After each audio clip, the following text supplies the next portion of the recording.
na Manong Balita.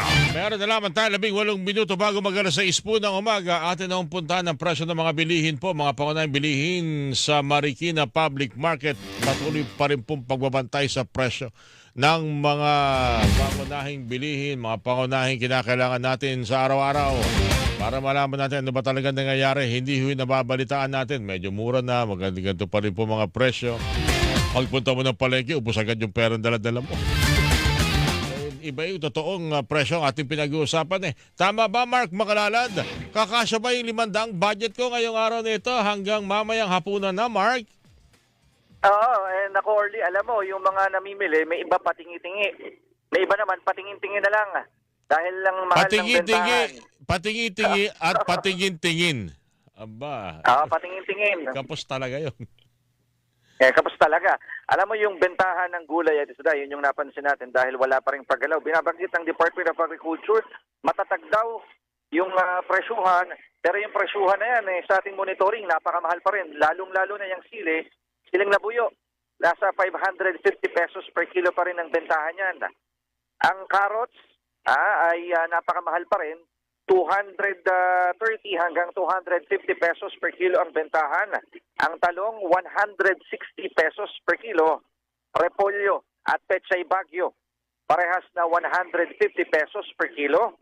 Habang ang bawang at sibuyas ay 140 pesos per kilo. At kamatis naman, 80 pesos per kilo. Samantala, sa mga isda, ang alumahan at hasa-hasa parehas na 440 pesos per kilo. Ang matambaka, 360 pesos per kilo. Galunggong at tulingan, 340 pesos per kilo. Ang bangus mabibili sa 220 pesos per kilo. Habang ang tilapia naman, 140 pesos ang kada kilo niyan. Pagdating sa karne, ito ang may kagandahan lang dahil bahagyang bumaba ang bentahan ng karne ng baboy or di nasa 5 pesos. Yung kasi meron na akong na-monitor kanina na 360 pesos per kilo.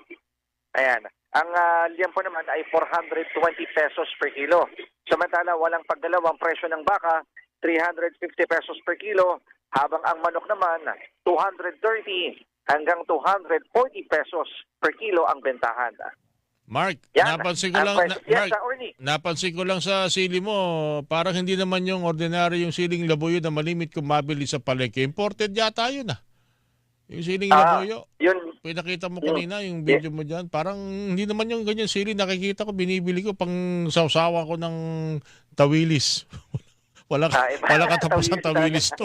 Hanggang ngayon, sabi na, natatawag nga sa iyo, Mark Tawilis na minsan ni Mark eh. Pero yung sili parang yung imported yata yan. Hindi naman yan yung nakikita dito sa atin. ay hindi lang natin tiyak no kung yan ba imported o lokal. Babalikan natin yan bukas.